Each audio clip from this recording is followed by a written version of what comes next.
fausses doctrines sur la nouvelle lune et on va voir tout ça ensemble et éclaircir tout ça parce que c'est très important que vous le compreniez.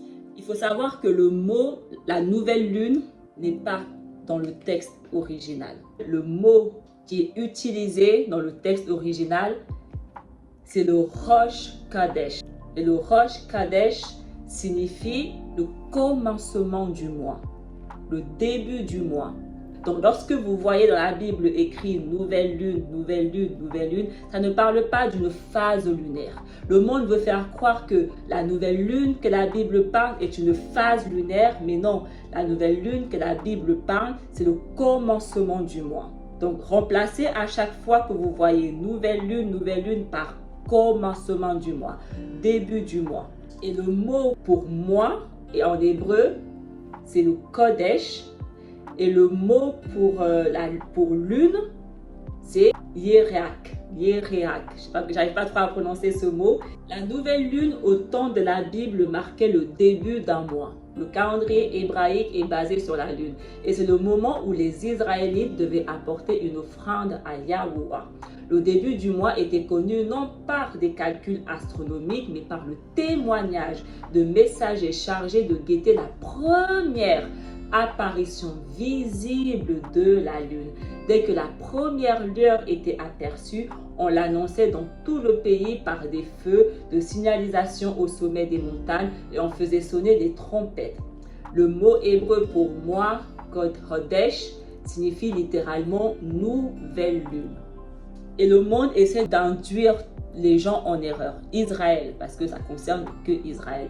Et le monde essaie d'induire Israël en erreur, en venant faire croire que la nouvelle lune, c'est une phase lunaire. Donc, on doit observer la phase lunaire qui concerne la nouvelle lune. Non. Et si vous avez regardé ma vidéo sur le sabbat, je vous avais dit que Yahuwah m'avait montré en rêve que lorsque la lune était pleine, j'avais vu la pleine lune, 2 fois il m'a montré en rêve la pleine lune et il m'a fait comprendre que la pleine lune marquait justement la nouvelle lune, le début du mois, le commencement du mois. Donc c'est la lune qui nous indique quand est-ce que le mois a débuté. Donc nous devons observer la lune pour savoir quand est-ce que le mois a débuté. À la première apparition de la pleine lune, nous savons que un nouveau mois a commencé. Nous sommes le premier. C'est la lune qui nous indique ça. Et c'est exactement aussi ce que la Bible dit. Moi, je le sais parce que Yahuwah me l'a directement révélé. D'accord? Mais c'est également écrit dans la Bible. Et on va le voir ensemble. Le livre des Jubilés, le chapitre 6. Pour cette raison, je t'ordonne et te confirme que tu dois leur attester, car après ta mort, tes enfants les perturberont au point qu'ils ne feront pas l'année de 364 jours seulement. Et pour cette raison, ils iront faussement, ainsi que pour les nouvelles lunes, c'est-à-dire les nouveaux mois, les commencements de chaque mois. Donc, ils iront faussement pour les mois, les saisons et repos et fêtes. Et ils mangeront toutes sortes de sang avec toutes sortes de viande. Et la Bible dit qu'on ira faussement pour les commencements de chaque mois. Parce que le monde va venir tout changer, qu'on ne sera plus dans la vérité de Yahuwah. Parce qu'on se fie uniquement au calendrier grégorien, qui est une erreur. Et en tant qu'enfants d'Israël, nous devons connaître le calendrier de Yahuwah. Et c'est en sachant quand est-ce que le mois commence que nous pouvons être en accord avec sa vérité et avec son temps. Et c'est la lune qui nous indique quand est-ce que le mois commence, uniquement, rien d'autre. Donc nous devons observer la lune. Le livre de la Genèse, le chapitre 1, dans la création, Yahuwah nous dit lui-même. Et Yahuwah dit qu'il y ait des luminaires au firmament du ciel pour séparer le jour de la nuit, qu'ils servent de signes pour marquer les fêtes, les jours et les années, et qu'ils soient au firmament du ciel des luminaires pour éclairer la terre. Et ce fut ainsi. Yahuwah fit les 2 grands luminaires, le plus grand pour commander au jour, le plus petit pour commander à la nuit. Il fit aussi les étoiles. Yahuwah les plaça au firmament du ciel pour éclairer la terre. Donc on voit que lorsque Yahuwah a créé la lune, la lune était pleine. Elle était pleine parce qu'elle éclairait la terre. Donc au commencement, Yahuwah a créé la lune pleine. Et si on lit le chapitre 72 du livre de Enoch, après cette première loi, je vis celle qui regarde le luminaire inférieur, qui s'appelle la lune, et dont l'orbite est comme l'orbite du ciel. C'est encore le vent qui pousse le char sur lequel elle est montée, mais sa lumière, lui, est dispensée avec mesure. Chaque mois, son coucher et son lever varient, et ses jours sont comme les jours du soleil.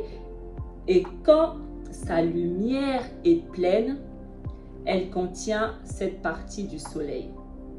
Elle se lève et prend sa course vers l'Orient 30 jours. En ce temps, elle apparaît et constitue pour vous le commencement du mois. Pendant 30 jours, elle passe par la porte qui franchit le soleil. Donc là, on nous dit clairement que lorsque sa lumière est pleine, elle commence sa course jusqu'à 30 jours. Et cela constitue le commencement du mois pour nous, que la Bible appelle nouvelle lune. Et si nous lisons le livre de Ben Sirac le Sage, le chapitre 43, versets 6 à 8, la lune aussi, toujours fidèle à son rendez-vous, indique les époques et marque les temps. C'est elle qui marque les fêtes, quand cet astre décroît après son plein. Le mois lunaire, lui, doit son nom. Sa croissance durant son cycle est merveilleuse. Lampe au campement des armées célestes, elle resplendit au firmament du ciel. Donc là, on nous dit que c'est elle qui marque les fêtes quand cet astre décroît après son plein. Donc on comprend encore là qu'elle commence en étant pleine et au fur et à mesure, elle décroît jusqu'à redevenir de nouveau pleine. Donc marquer le commencement du mois. Là, dans le livre de Ben Sirac, on comprend aussi que la lune est toujours fidèle.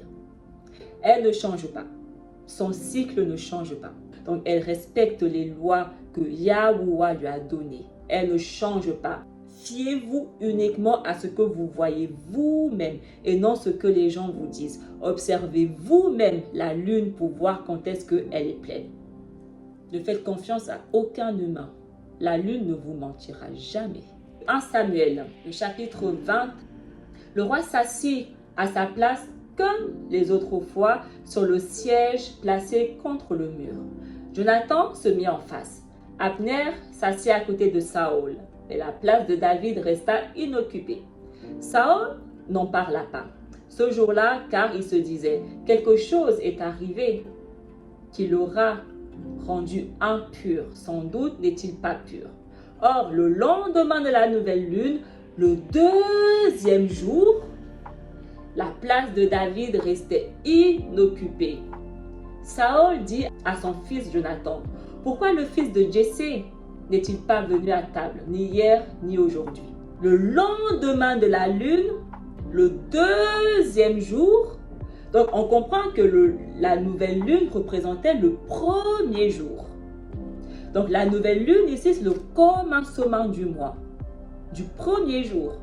Et au deuxième jour, la place de David était toujours inoccupée. Psaume 81, le verset 3 à 4. Sonnez de la trompette à la nouvelle lune, à la pleine lune, au jour de notre fête, car c'est une loi pour Israël, une ordonnance du Halaïm de Jacob. Sonnez de la trompette au début du mois. Donc, nouvelle lune, début du mois, le commencement du mois, le premier jour du mois, lorsque la lune est pleine. Donc, là aussi, on nous dit que le début du mois, la lune est pleine. Isaïe 66, le verset 23. Alors, de nouvelle lune en nouvelle lune et de sabbat en sabbat, tout être de chair viendra se prosterner devant moi, dit Yahuwah. De nouvelle lune en nouvelle lune. En chaque début du mois. Voilà ce que ça veut dire.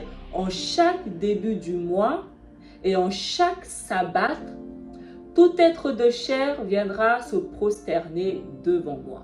Dans le livre de Néhémie, nous nous sommes fixés pour règle de donner un tiers de cycle par an pour le culte dans la maison de notre Halaïm. pour le pain de l'offrande de céréales, l'offrande perpétuelle et l'holocauste perpétuel, pour les sabbats, les nouvelles lunes, les solennités et pour les choses consacrées, pour les sacrifices d'expiation en faveur de Yacharal, pour tout le service de la maison de notre Alaïm. J'espère que ça vous éclaire un peu plus.